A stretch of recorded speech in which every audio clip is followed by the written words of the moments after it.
All right, everybody. Welcome to another episode of Psycho's Platters, always powered by coffee each and every time.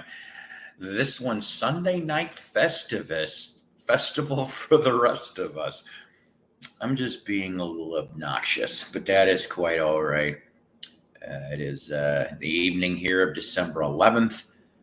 Got 2 weeks till Christmas, ladies and gentlemen. Ho, ho, ho.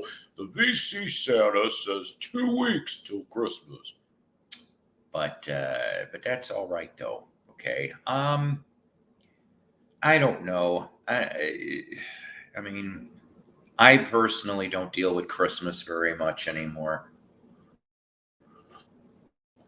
Really don't. I don't know. Kind of took the wind out of my sails. Like I said, 2018 was last time, Mister Santa. That's right. That's right. That's right. That's right, Record Crate and Vic. That's right, Mister. Oh, that's VC Santa to you. Anyways, so I don't know. I know it's been about 2 weeks since I shot a show anyway, and I thought I'd come on here. Sunday nights do sometimes scary Santa. Well, sometimes I can be. Oh, yes. What? Of course, every time yes. Sorry, hang on a minute. Yeah, it is the Mighty Psycho. That's right, David.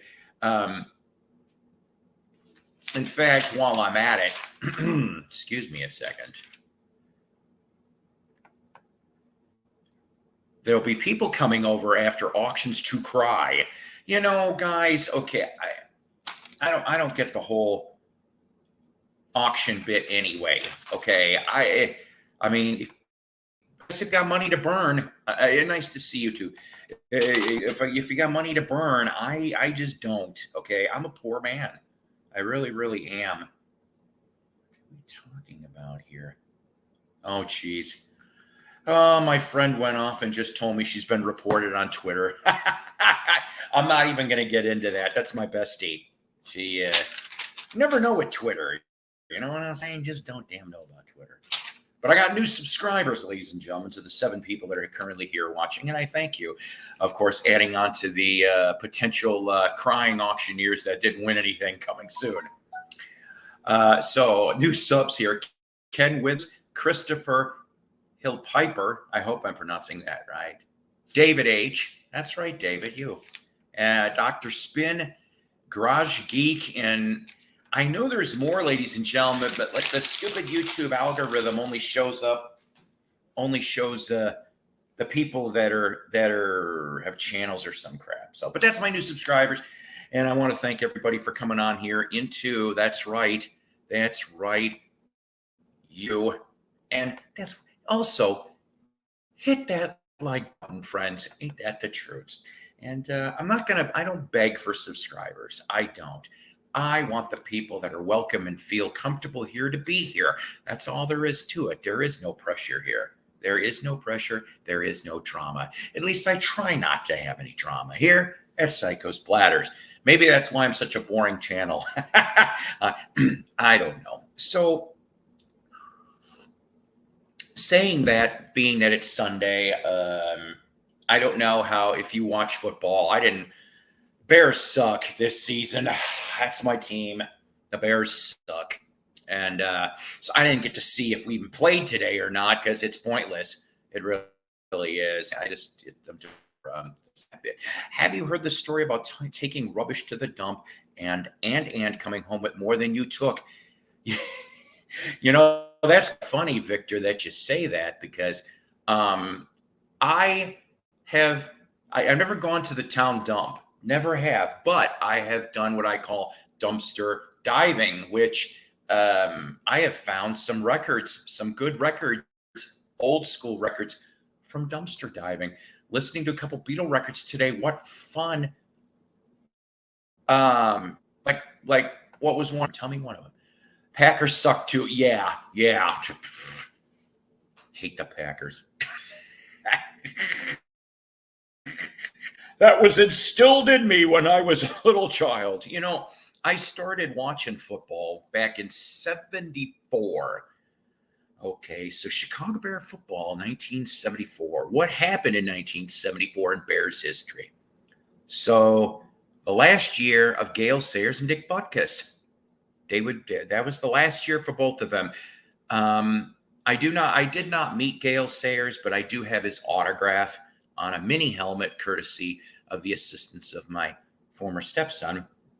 Dick Butkus, I really would like to meet still. And then, of course, who starts that year but Walter Payton, one of the best ever. And I got to meet Walter Payton once in 1979. See, now that's nice. That's a nice way to do that, because you're going into transitional here. You really, really are. And it's nice, okay, that Revolver is getting that love and all, but okay, so when I started collecting Beatles records, okay, so you're talking Nite, Jesus, 78, 79, 1978, 1979. That's when I started collecting records in general, but part of my Beatles collection. See, that's everyone that I have known that has met Dick Butkus has said the same thing. Seriously. Good. I'm glad you got to say recycle yards make big money. Oh, I bet. We do have a recycle yard outside of town. It's bordering along with another town, and they do make a bunch of cha-ching. I can tell you that. I don't know about no million a year, but they make a bunch of money. So, you wish you had some OGs for, and that's the thing though. The Beatle albums, even if they look like they're trampled on by an elephant, that's the one thing. There's always been demand for Beatles albums. I've been collecting for 43 years, and the demand has always been there. Has it deserved some of the high prices that they've gotten? No, I really don't. I would like to say probably about the Beatles, overall could probably be about a third cheaper in prices. And I'm talking about original used. All right.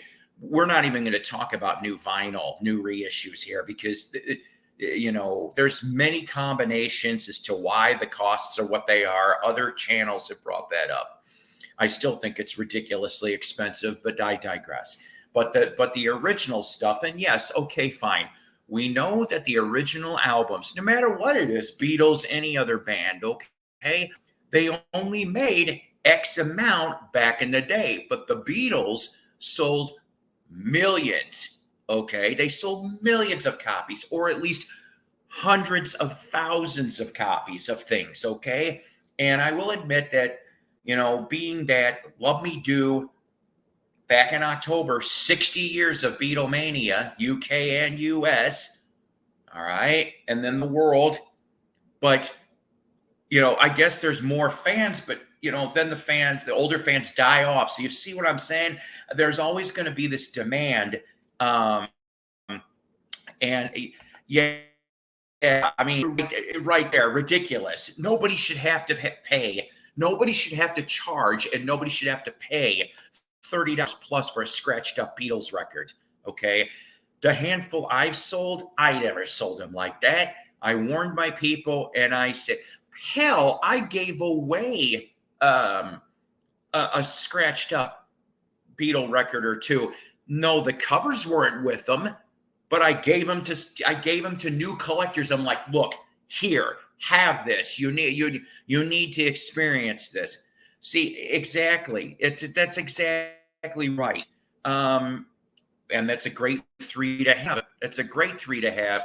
I dug through my collection, and I thought I had, because I know I did years ago, an original mono copy of Magical Mystery. I do have a mono pepper and a stereo pepper, and I know I have a stereo Revolver because I just looked at it earlier today. I don't know if I have a mono Revolver. I want all the mono Beatle albums originally. I have the early stuff. Like I've got Meet the Beatles. I've got Something New. I have Beatles 65. I know I have monos of those. Okay, I know that much. But as far as for the rest, I need to get, because that's the way I like it. I don't like the way Capitol Records did with the stereo. It never sounded right to begin with anyway. And Capitol being Capitol in the mid 1960s. Oh yeah, we're just going to take a couple. We're going to lob off a couple of the UK songs off this albums and save them for another album that we're going to cash in on yesterday and today. Beatles' second album, Something New. Anyways, I never liked the way they did that. Sure, we ended up with more albums in US, more money for more money for the Beatle fans to spend. I don't know. You just, like I said, I think that the UK. How you doing, Malaya? Nice to see you. I think they should have kept it as is, the UK stuff. But if I remember correctly, even in the US, of the other UK imported stuff, they never really kept it. Whatever the UK counterparts were, they were always butchered, no matter what the record companies were. I think maybe the exception might be the DC-5. I don't know, and that's because probably Dave Clark had some special deal going for all his stuff. That's why, though. So, but yeah, I mean, absolutely, nobody needs to spend a crap ton of money on a elephant stomped original press of anything, Beatles, Elvis, whatever. Okay. I mean, the only way that you could maybe get away with that, and I stress the word get away with it, is if it is an extremely rare psych record that is in demand, and or you're talking about your 1920s, 1930s blues 78s, the ones that are, your Robert Johnsons, your Charlie Pattons, your Blind Blakes, that kind of stuff. Because even in crappy condition, they still have a demand. You still can get stuff in the auction houses. Yes, I love Elvis too.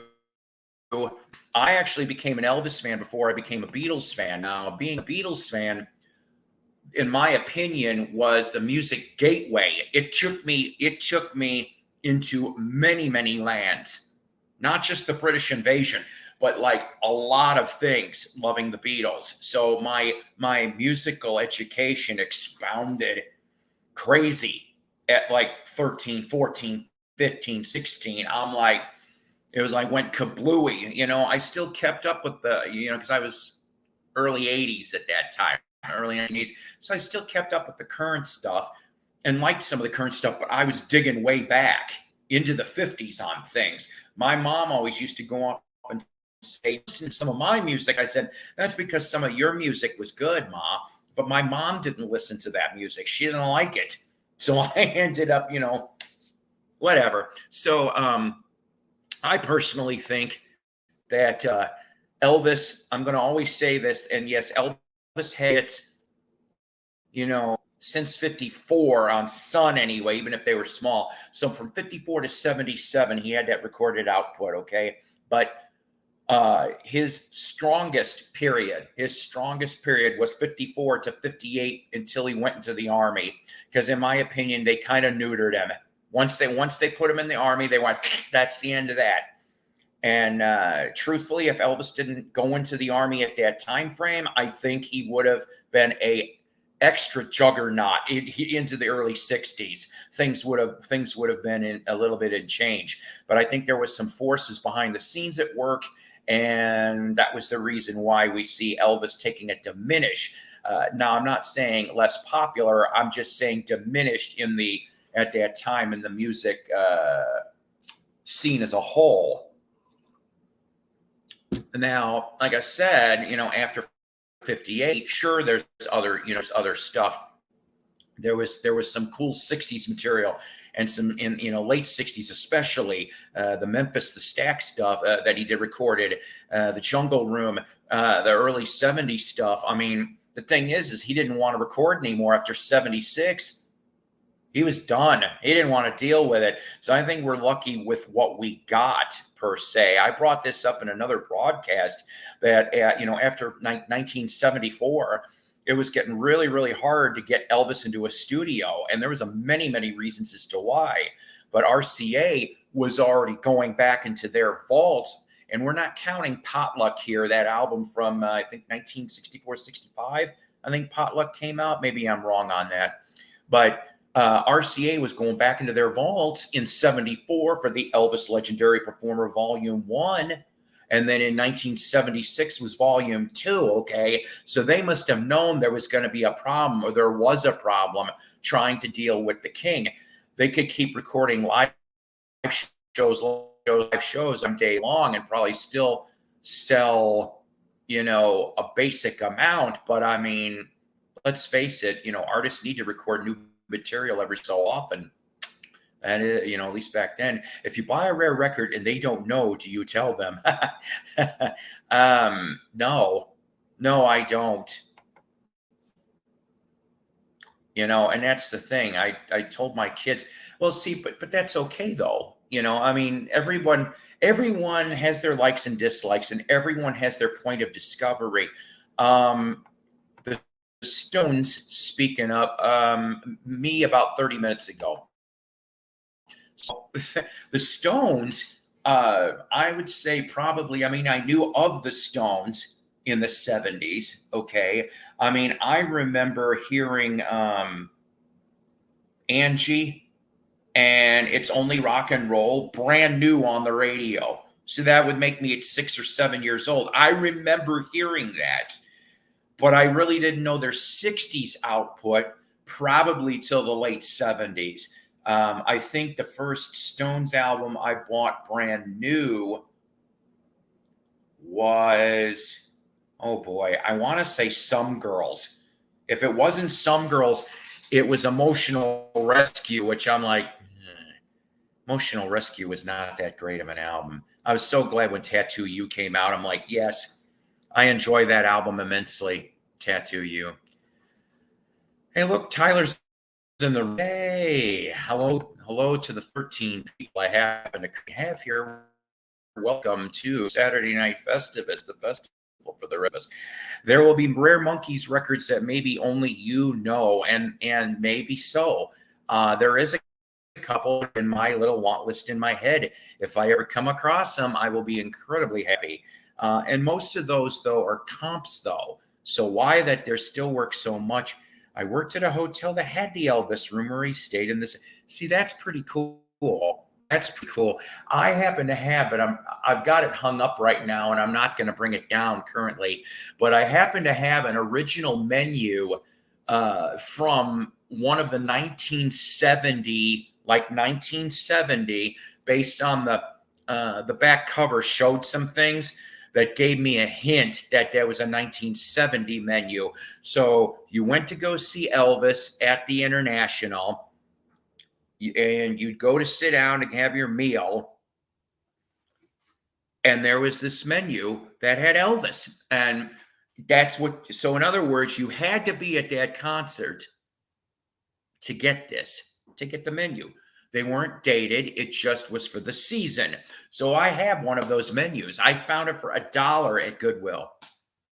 It was between a bunch of books. I'm like, what? So I got that. I thought that was interesting for my Vegas era material.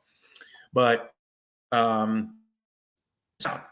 me see here. We're gonna plop this out. I do have some things to show. I do. But I want to know if maybe anybody would care to come on for a little bit. I really would kind of want to end this podcast around 9-ish. What did Elvis taste like? Well, let's see. I'm not a zombie, but I'm going to take a good guess that if I was, that he probably tasted like 7-Up cake uh, and peanut butter and nana sandwiches. A little less conversation, a lot more action. Okay, you know what? I said zombies, right? Who's seen Bubba Hotep? Who has seen Bubba Hotep? I love that movie. Elvis, and Black JFK.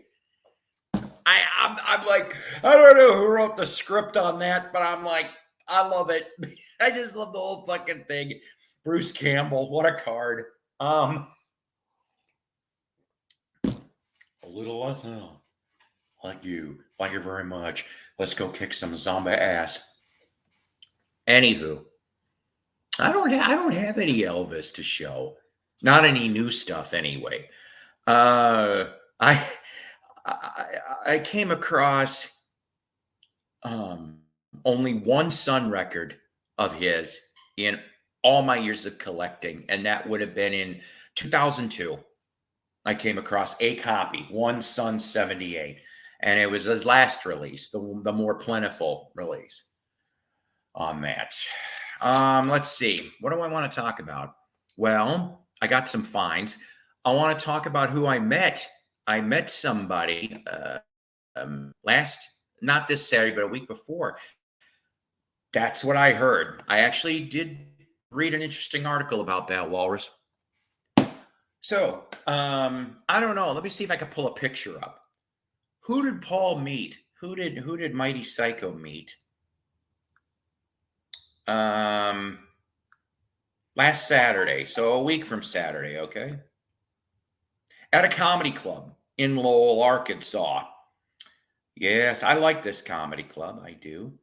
Let's see if you can see. I know the glare is kind of crazy. Who that is? I'm wearing a Svengoolie shirt. Remember, kids, no personal checks. Who is that that's next to me in the green, outside of the green room of the Grove in Lowell, Arkansas? That, ladies and gentlemen, is Mr. Kevin Nealon. That's right. Kevin Nealon, very, very funny stand-up show. If he comes anywhere near you, go. You will be. That's right, Dave. And David H., you are so right. That is absolutely correct. You win a Psycho Festivus no prize. As Marvel used to go with the no prizes. I did not know that. That's crazy. Did not know that. You know what? Speaking of weeds, I put all this up. So here's the thing. Sometimes I can try to get these guys' autographs. Sometimes I get to meet them. Sometimes I get the autographs. Okay. And this time for once, I got to have both. But saying that, he was a one and done. Okay. I brought a handful of other things. When I bring stuff, I don't bring it just for me. I don't sell my shit online. Okay. This stays with me. All right. B, if I'm getting stuff for friends, I get it personalized so that nobody thinks I'm going to sell stuff, because that's how I am. So I brought 5 items, 2 for me, 2 for a friend, 1 for my bestie. Unfortunately, Kevin only saw what was on the top, signed to what was on the top. So I've got a signed copy to Paul, Kevin Nealon, of Daddy Daycare. So that can go into the signed DVD collection on that.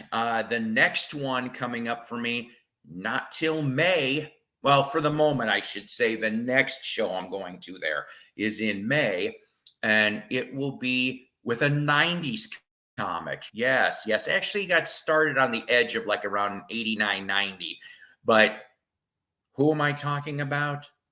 I'm talking about the Weasel. Hey, buddy.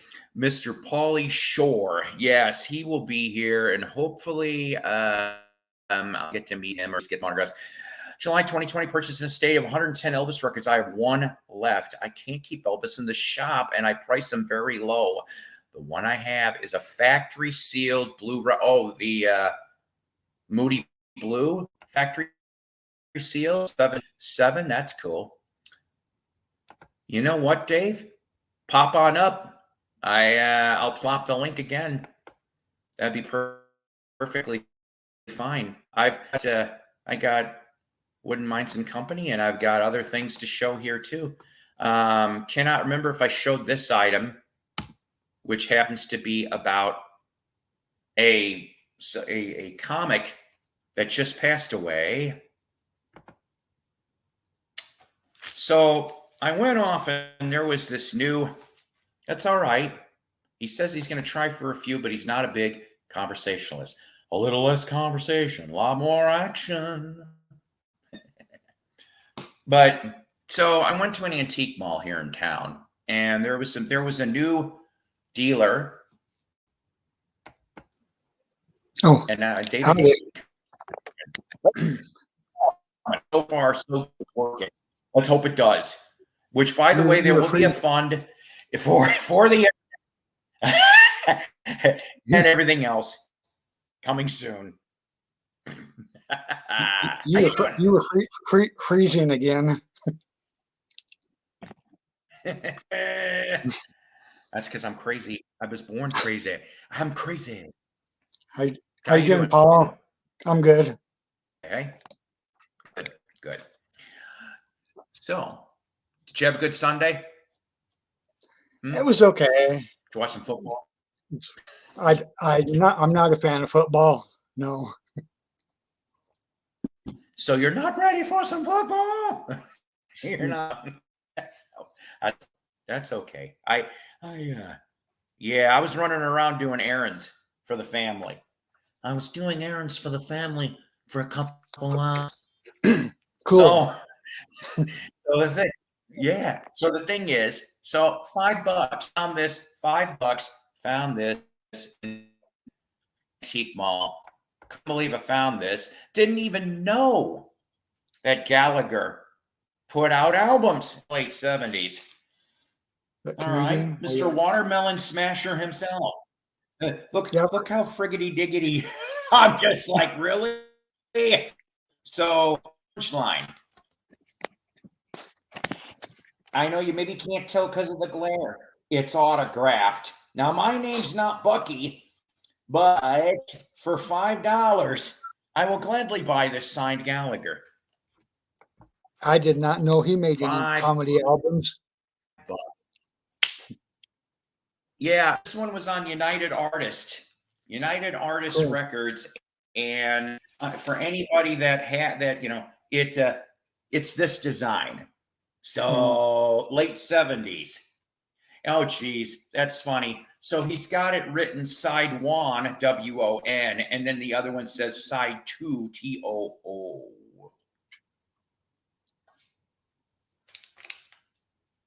Oh, 1980. Okay, so this came out in 80, but I haven't listened to it yet.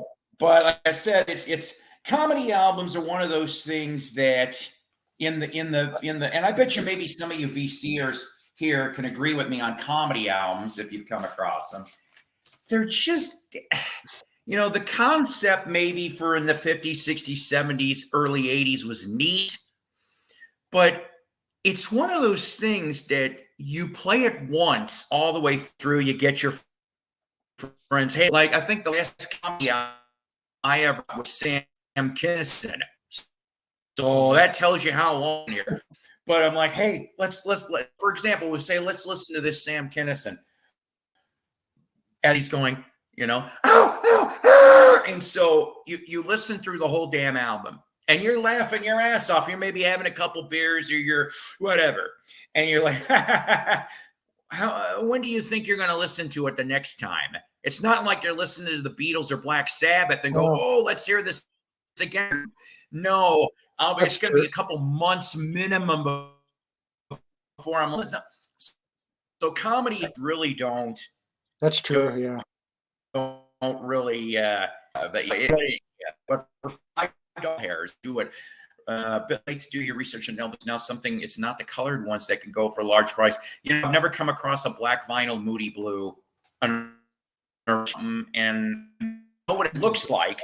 Got some George Carlin. I gotta tell you, George Carlin is He's funny. probably, if it's not George Carlin, it's one other person that I see their albums all the time at the Goodwills. And no, it's not Wilson, even if the devil made him do it. Okay. I like Flip Wilson. There's one guy that didn't get enough recognition, in my opinion. Here comes the judge. Here comes the judge. Yeah, why don't you come on up here? I could use some company. Laughing too. Especially, huh? What, David? Here, I heard "Here Comes the Judge." What'd you say, David? Laughing.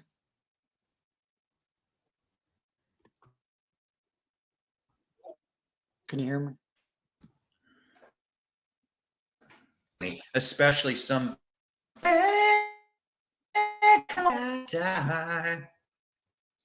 Especially here in the VC. Here into the Psycho Festivus show. I see you trying to come in here. I'm seeing white screen. I don't know what's going on. Get in here now. Yes, we're yanking him in here. You were like wonky. It went strange, and then went. That's right. Your video is kind of choppy, but your sound's good. So as long as we can hear you. Saying to him, yeah. Yeah. Oh, there's a frozen face, and that's a scary frozen face. There it is. Smile. All right. Oh, great to be here. Thanks for having me. I just find it a lot easier. See, I got these weird thumbs. And let's see. See these thumbs? They're kind of weird, so it makes typing kind of difficult. Yeah. Sometimes they claim not to be of the same species. How you doing, Nick? Oh, I'm good. How are you, David? I'm fine. It's great to be here.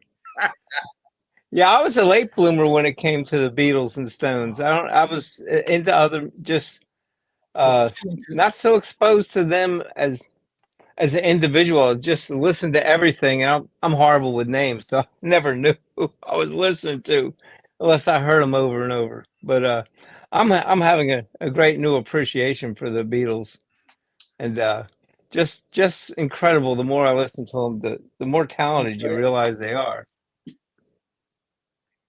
There you go. It's one of my old comedy albums. Nice. I got a whole slew of them downstairs. My brother gave me a bunch of them. Every artist you can think of. 2 Woodbury albums. Absolutely. A little R-rated here. This one. No. like I was saying earlier, George Carlin, what a genius. Yeah. Absolute genius. Hey, I mean, yeah. I know the 7 words, right? Yeah. I'm telling you. I like Carlin. Carlin was a genius. And one doesn't even belong on the list. It's right? one of those. Yeah, I feel kind of dumb on this though, but bear with me. So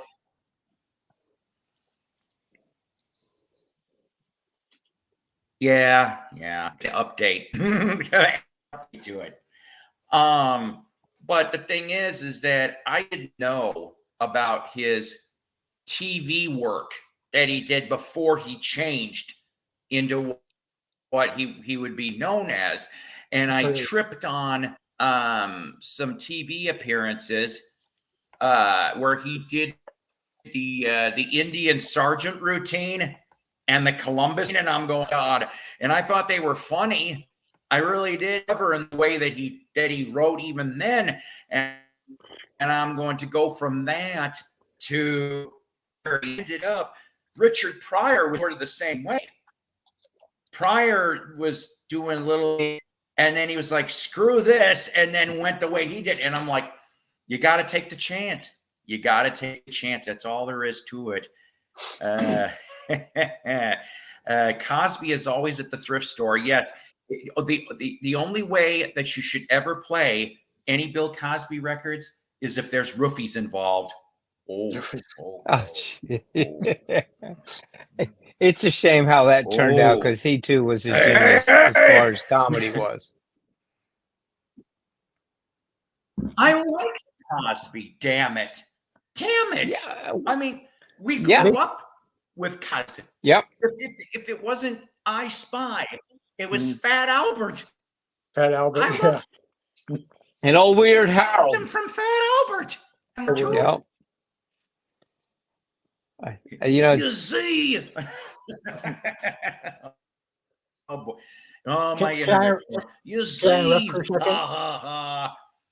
Dedicated to my brother. Sure. Yeah. Yes. yeah, David. I just want to say, What? yeah, when Bill Cosby did to all those women with horrible, but I still some channel cable does reruns of his '80s sitcom, The Cosby Show. I still like that show. You know, I still like that. Yeah, let's face it. It's like a lot of actors and singers. You have to. It's hard to sometimes, but you have to separate the two. Now, I won't purchase something from somebody I don't respect or follow, but I'll listen to their music or a lot of times they have to be really good. I try not to watch their movies and such if I don't believe in who they are or what they are. But you know, the old saying, you get to vote with your dollars, right? And I respect that across the line. No matter if you're to the left, middle, or to the right, you just get to vote with your dollars.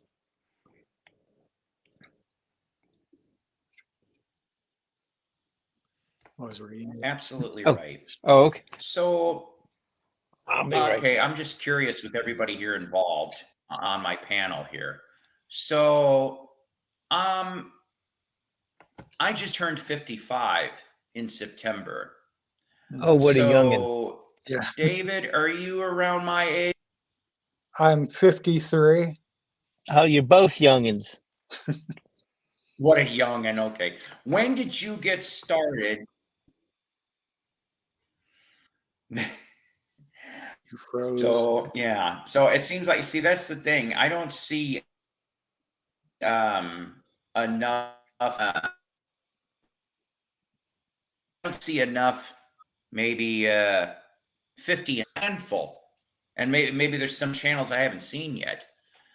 But it seems like you know, and everybody, I shouldn't say everybody. I have heard and read comments in different people's channels how the VC should be a young man's game. I'm like, fuck no. You know, the people that lived it can pass down. Like, I don't want to get much into this, but there's something new this week, a possible opportunity that has maybe, I'm not holding my breath on this due to I don't know how to explain this, but the offer of possibly getting to be involved in a teaching of a course on rock and roll music to high schoolers next year, maybe. That Cool. just came down past the pipe in the last 2-3 days, and I'm going, boy, I'll tell you, I that would be tough. That would be tough, but I would consider it a challenge.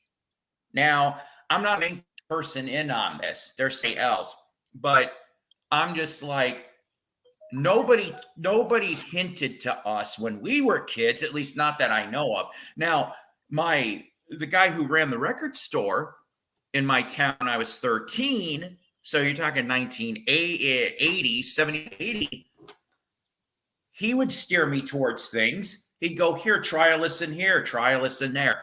So remember that Beatle musical gateway I talked about? Well, he was another musical gateway. He got me turned on 1920s R&B and blues. Over here in soul, here's some punk.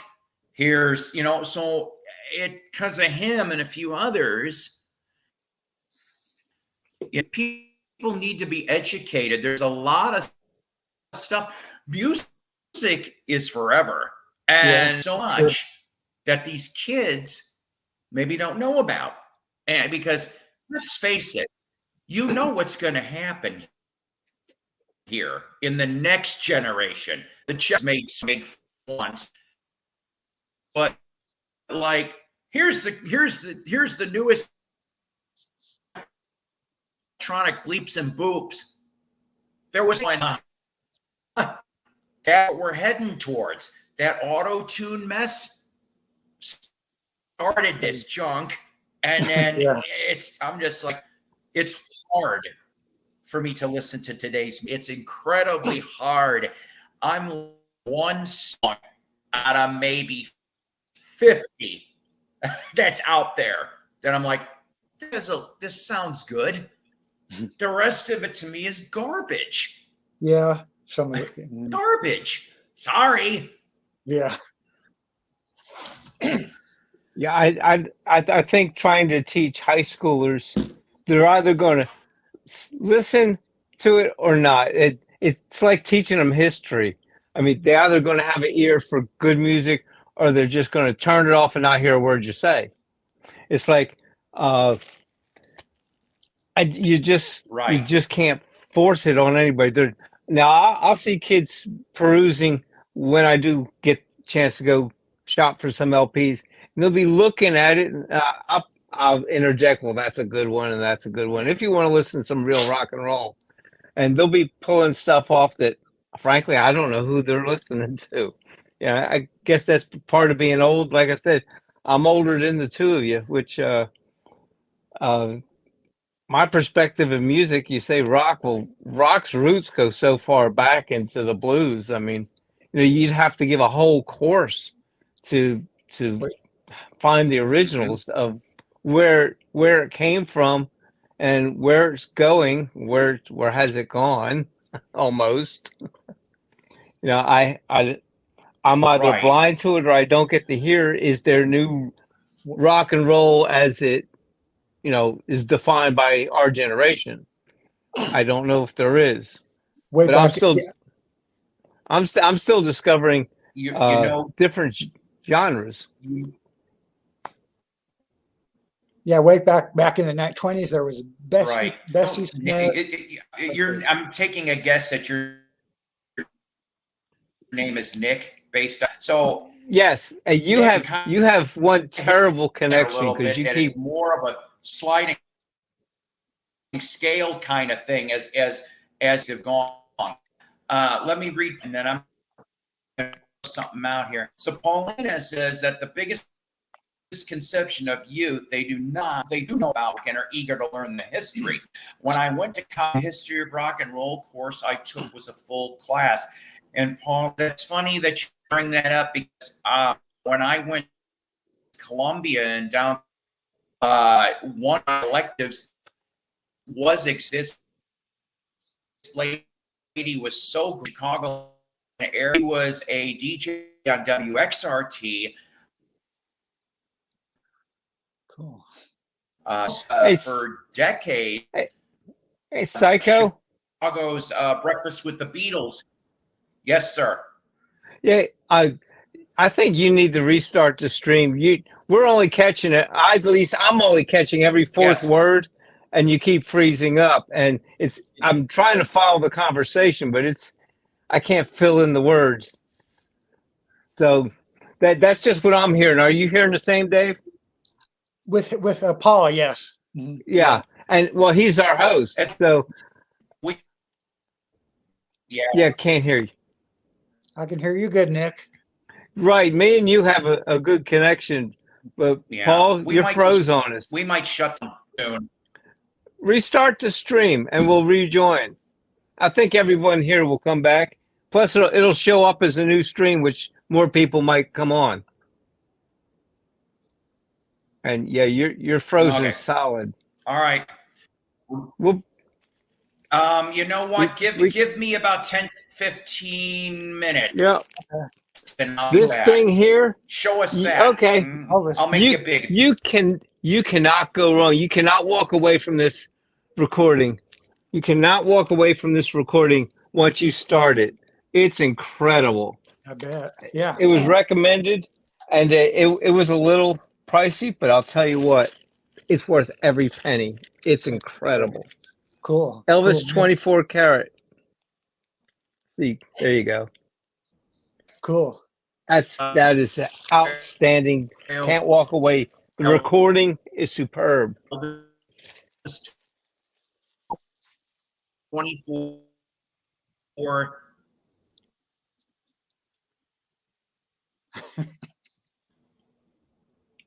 Did Paul disappear? Yeah, this is getting. There's twins. The internet god is. Yeah, the internet is starting off. So what we're gonna do 15 minutes, something really quick, Okay. and then I'll try again. So we'll be back hopefully after a part of this for the rest of it. We'll be back. Let's see, I'll type that in there so people